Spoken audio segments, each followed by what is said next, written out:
மிகப்பெரிய எதிர்பார்ப்பில் லியோ படம் நேற்று ரிலீஸ் ஆகிருக்கு. இந்த படத்தோட முதல் நாள் வசூல் அப்படிங்கிறது மிகப்பெரிய வசூல். அதாவது இங்கே ஒரு மிகப்பெரிய ரெக்கார்டே கிரியேட் பண்ணியிருக்கு.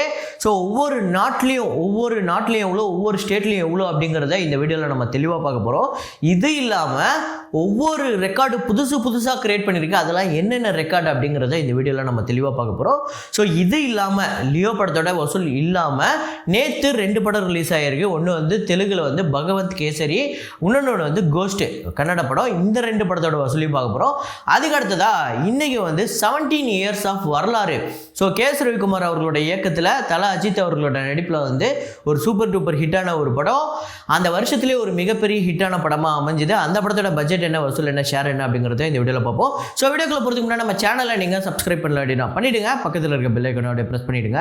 வாங்க வீடியோக்குள்ளே போகலாம். கடைசியாக ஒரு வீடியோவில் நம்ம வந்து கெஸ் த ஃப்ரேம் அப்படின்னு சொல்லிட்டு ஒரு ஃப்ரேம் ஒன்று வச்சு அதை கெஸ் பண்ண சொல்லியிருந்தேன். அதை நிறையா பேர் தப்பாகவே கெஸ் பண்ணியிருந்தீங்க. அது கரெக்டாக கெஸ் பண்ணது ரொம்பவே கம்மியான நபர்கள் தான். இருந்தாலும் அது என்ன ஃப்ரேம், என்ன படம் அப்படிங்கிறத பார்த்துட்டு வாங்க.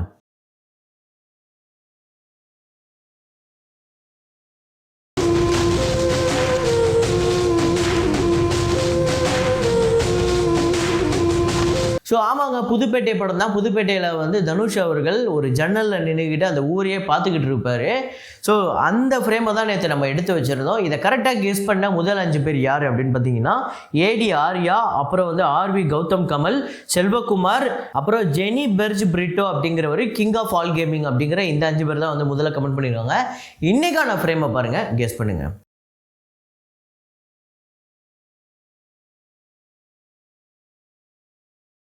ஸோ நான் உங்ககிட்ட ஒரு கேள்வி ஒன்று கேட்குறேன். லியோ படம் நீங்கள் பார்த்துருந்தீங்க அப்படின்னா உங்களுக்கு இந்த படத்தில் ரொம்ப பிடிச்ச விஷயம் என்ன அப்படிங்கிறத கமெண்ட்டில் போடுங்க.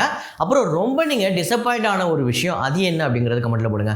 அதாவது ரெண்டுமே ஒன்று ஒரு விஷயம் போடணும்.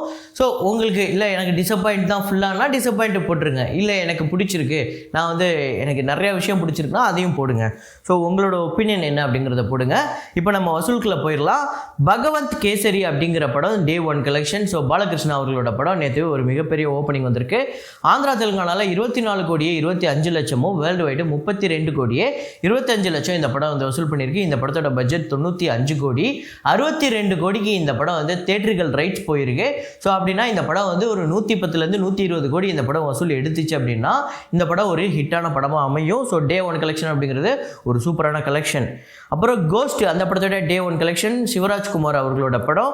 கர்நாடகாவில் 2 கோடியே 58 லட்சம், வேர்ல்டு வைடு 4 கோடியே 7 லட்சம் வந்து வசூல் பண்ணியிருக்கு.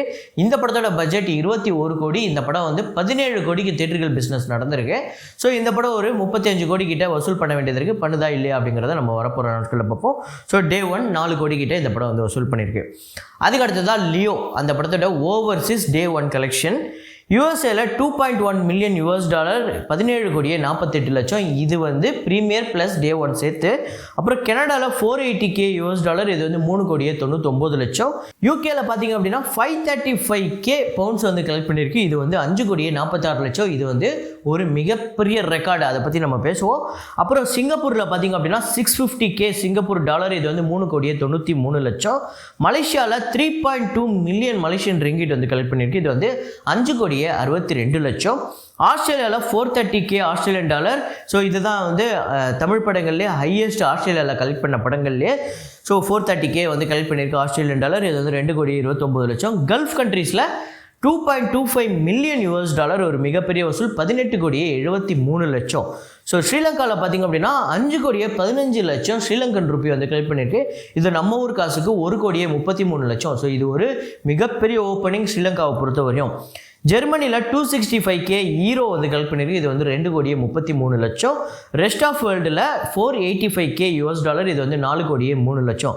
ஸோ டோட்டலாக Day 1 கலெக்ஷன் ப்ரீமியரோட சேர்த்து $7.84 மில்லியன் வந்து கலெக்ட் பண்ணியிருக்கு. இது வந்து 65 கோடியே 23 லட்சம் வருது.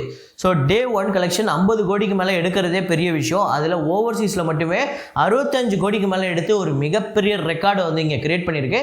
ஸோ இதுதான் கோலிவுட்லேயே first 60+ crore movie in overseas அப்படின்னு நினைக்கிறேன். ஸோ இது வந்து ஒரு மிகப்பெரிய ஓப்பனிங். இது வரையும் எந்த ஒரு தமிழ் சினிமாவுமே எந்த ஒரு தமிழ் படமுமே செய்யாத ஒரு ரெக்கார்டு. ஸோ அப்புறம் லியோ படத்தோட தமிழ்நாடு, ஆந்திரா, கர்நாடகா அந்த கலெக்ஷன் பார்த்துருவோம். ஸோ தமிழ்நாட்டில் 34,58,00,000 இந்த வருஷத்தோட தமிழ் சினிமாவோட இந்த வருஷத்தோட ஹையஸ்ட் டே 1 கலெக்ஷன் தமிழ்நாட்டில். அப்புறம் ஆந்திரா, தெலுங்கானாவில் 12,65,00,000, கர்நாடகாவில் 14,03,00,000, கேரளாவில் 12,11,00,000. இதுதான் வந்து இப்போதைக்கு கேரளாலே ஹையஸ்ட் டே 1 கிராஸ் கலெக்ஷன். இதில் வந்து ஒரு மலையாள படமோ, ஒரு ஹிந்தி படமோ, ஒரு தெலுங்கு படமோ கிடையாது. இது வந்து இப்போதைக்கு லியோ தான் கேரளாவில் ஹையஸ்ட் கிராஸரில் நம்பர் 1ல் இருக்குது. ஸோ ரெஸ்ட் ஆஃப் இந்தியாவில் இந்த படம் வந்து 4,78,00,000 ஒரு மிகப்பெரிய ஓப்பனிங் நார்த் இந்தியாவை பொறுத்தவரையும். இத்தனைக்கும் PVR மாதிரி அந்த செயின்லலாம் இந்த படம் ரிலீஸ் ஆகலை. அதையும் தாண்டி இவ்வளோ பெரிய வசூலாக இருக்கிறதே பெரிய விஷயம். அப்புறம் ஓவர்சீஸில் நம்ம சொன்ன மாதிரி 65,23,00,000 இந்த படம் வந்து வசூல் பண்ணியிருக்கு. ஸோ டோட்டலாக வேர்ல்டு வைடு இந்த படம் 143,38,00,000 டே 1 கலெக்ஷன் பண்ணியிருக்கு. இதுதான் தமிழ் சினிமாவோட முதல் 100 கோடி டே 1 கலெக்ஷன் மூவி. இதுதான் இதுவரையும் கலெக்ட் பண்ணதிலே highest grosser movie. So Tamil படத்திலேயே டே 1 கலெக்ஷனில் இந்த படத்தோட பட்ஜெட் 280 கோடி. ஸோ அதுக்கடுத்தது highest opening day collection all time in India. So அதில் லியோ எத்தனாவது இடத்த பிடிச்சிருக்கு அப்படிங்கிறத பார்ப்போம். இதில் முதல் இடத்த பிடிச்சிருக்கிறது RRR 222 கோடி, KGF 2 164 கோடி 50,00,000. லியோ வந்து இதில் மூணாவது இடத்த பிடிச்சிருக்கு 143 கோடியே 38,00,000. ஸோ அந்த ஹையஸ்ட் கிராசரில் ஆல்ரெடி ஒரு கன்னட ஃபிலிமும் ஒரு தெலுங்கு படமும் இருக்குது. இப்போ ஒரு தமிழ் படமே வந்துச்சு. சவுத் இந்தியன் மூவியில் ஒரு கோலிவுட்லேருந்து ஒரு படம் அந்த லிஸ்ட்டில் போயிருக்கு. அதுக்கு பெருமை வந்து லியோவுக்கு தான் போய் சேரும்.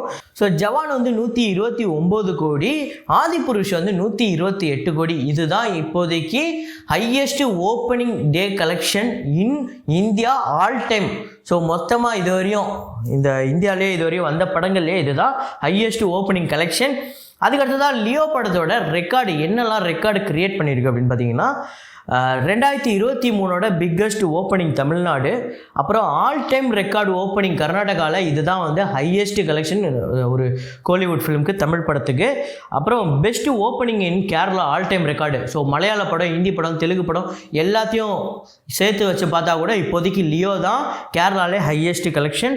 அப்புறம் பிக்கஸ்ட் ஓப்பனிங் இன் ஆந்திரா, தெலுங்கானா 2023. ஆந்திரா தெலுங்கானாவில் ஒரு கோலிவுட் ஃபிலிம் வந்து பெரிய கலெக்ஷன் எடுத்தது 2023. இதுதான் ஹையஸ்ட்டு. அப்புறம் overall highest opening day India gross collection in Kollywood all time. இதுவரையும் வந்த கோலிவுட் படங்கள்லேயே ஹையஸ்ட் டே 1 கலெக்ஷன் இதுதான். அதுக்கடுத்ததாக biggest opening in overseas Kollywood film. அப்புறம் biggest opening in Australia for Kollywood all time. So இதுவரையும் வந்த எல்லா படங்களை விட கோலிவுட்டில் வந்ததுலேயே ஹையஸ்ட் ஆஸ்திரேலியா கலெக்ஷன் இதுதான். அப்புறம் சிங்கப்பூரில் இதுதான் வந்து இதுவரையும் வந்த கோலிவுட்லேயே all time highest gross collection. So அப்புறம் யூகேல ஒரு மிகப்பெரிய ரெக்கார்டு. இது வந்து இதுவரையும் வந்து இந்திய திரைப்படங்கள்லேயே எல்லா ரெக்கார்டையும் பிரேக் பண்ணி, ஸோ இது மட்டும் இல்லாமல் இன்னும் நிறையா ரெக்கார்டை இந்த படம் வந்து கிரியேட் பண்ணியிருக்கு. முக்கியமாக கர்நாடகாவில், கேரளாவில், அதே மாதிரி தமிழ்நாட்டில் 2023 ஹையஸ்ட் ஓப்பனிங். ஸோ இதுக்கு முன்னாடி வந்த பெரிய பெரிய படங்களோட பெரிய பெரிய ஹிந்தி படங்கள், தெலுங்கு படங்கள் எல்லா வசூலையுமே பிரேக் பண்ணியிருக்கு. இங்கே பேன் இந்தியா ஸ்டார்னு சொல்லிகிட்டு இருக்க எல்லாரோட படங்களையுமே டே 1ல் அடித்து நொறுக்கியிருக்கு. இதுதான் வந்து பெஸ்ட் ஓப்பனிங் கோலிவுட் எவர் அப்படின்னு சொல்லலாம். ஸோ இந்த படம் இப்போ டே 1 ஒரு பெரிய கலெக்ஷன் எடுத்திருக்கு. ஆனால் ஒரு பக்கம் இந்த படத்துக்கு ஒரு மிக்ஸ்டு ரிவ்யூ தான் வந்திருக்கு. டே 2, டே 3 இந்த படம் எந்த அளவுக்கு வரப்போகுது அப்படிங்கிறத நம்ம நாளைக்கு வீடியோவில் பார்ப்போம். ஸோ அதுக்கடுத்து தான் நான் சொல்லியிருந்தேன் வரலாறு அந்த படத்தோட வசூலை சொல்கிறேன் அப்படின்னு சொல்லிட்டு. ஸோ 2006ஆம் ஆண்டு வந்த படம். KS ரவிக்குமார் அவர்கள் இந்த படத்தை போய் அஜித் சார் கிட்ட இந்த கதையை சொல்லும் போது, இது எப்படின்னா ஒன்று இந்த படம் சொதப்புச்சுன்னா அவரோட கெரியரே முடிஞ்சு போச்சு, இல்லை இந்த படம் பிக்கப் ஆச்சுன்னா ஓகேப்பா சூப்பர் நடிகர்ப்பா, அந்த சூப்பர் நடிகர்னு பேர் வாங்குறதுக்காக ஒரு மிகப்பெரிய ரிஸ்க் எடுத்திருந்தார் அஜித் குமார் இந்த படத்தில். ஸோ அதை வந்து ஒரு பேட்டியில் KS ரவிக்குமாரே வந்து சொல்லியிருந்தார். KS ரவிக்குமாரே என்ன சொன்னார்னா, அஜித் சார் சொன்னாராம், சார் என் லைஃப் சார், நான் உங்ககிட்ட என் லைஃபே மொத்தமாக அடமானம் வைக்கிறேன் பார்த்துக்கோங்கன்னாராம். இவர் சார் உண்மையிலே இது ஒரு நல்ல கதை, கண்டிப்பாக மக்கள் ஏற்றுப்பாங்க அப்படின்னு சொல்லி தான் ரிஸ்கில் தான் அவரோட லைஃபே ரிஸ்கில் போட்டு ஒரு எடுத்த ஒரு படம் தான். ஸோ உண்மையிலே அதுக்கேற்ற மாதிரி ஒரு பர்ஃபார்ம் பண்ணியிருப்பார் அஜித் சார் இந்த படத்தில். கண்டிப்பாக நீங்கள் யார் ரசிகராக இருந்தாலுமே இந்த படத்தை கண்டிப்பாக நீங்கள் ரசிக்கிற அளவுக்கு இந்த படத்தில் அஜித் சார் பெர்ஃபார்மன்ஸ் அந்த அளவுக்கு இருக்கும். ஸோ இந்த படம் அந்த வருஷத்துலேயே வந்ததுலேயே ஒரு மிகப்பெரிய கலெக்ஷன், அந்த வருஷத்துலேயே ஹையஸ்ட் கலெக்ஷன். தமிழ்நாட்டில் 26 கோடி இந்த படம் வந்து வசூல் பண்ணியிருக்கு. ரெஸ்ட் ஆஃப் இந்தியாவில் 60 லட்சம், ஓவர்சீஸில் 3,95,00,000, வேர்ல்டு வைடு பார்த்திங்க அப்படின்னா 30,55,00,000. இந்த படத்தோட பட்ஜெட் 11 கோடி. இந்த படத்துக்கு ஷேர் பார்த்திங்க அப்படின்னா 17,15,00,000. இந்த படம் ஒரு பிக்கெஸ்ட் பிளாக் பஸ்டர். இந்த படம் உங்களுக்கு எத்தனை பேருக்கு ஃபேவரட் அப்படிங்கிறத கமெண்ட்டில் போடுங்க. ஸோ அதுக்கடுத்ததாக இந்த லியோ படத்தில் நான் ஆரம்பத்தில் கேட்டிருந்த கேள்வி தான், இந்த லியோ படத்தில் உங்களுக்கு ரொம்ப பிடிச்ச விஷயம்ப்பா, இந்த விஷயம்ப்பா எப்படி பண்ணியிருக்காரு தெரியுமா, இவர் எப்படி மியூசிக் போட்டிருக்காரு தெரியுமா, எப்படி இருக்குதுமா இந்த ஃபைட் சீன் அப்படின்னு சொல்லிட்டு ஒரு விஷயம் ஒன்று இருக்கும். இல்லை இது என்னங்க இப்படி டிசப்பாயின்ட் பண்ணிட்டாங்க, இந்த ஒரு விஷயம் தேவையில்லைங்க இந்த படத்துக்கு அப்படின்னா நீங்கள் இந்த ரெண்டுத்துக்குமே என்ன விஷயம் சொல்லுவீங்க அப்படிங்கிறத கமெண்ட்டில் போடுங்க. ஸோ இதே மாதிரி ஒரு வீடியோவில் இதே மாதிரி கலெக்ஷன் ரிப்போர்ட்டில் மீண்டும் நான் உங்களை சந்திக்கிறேன். Signing off Rahman.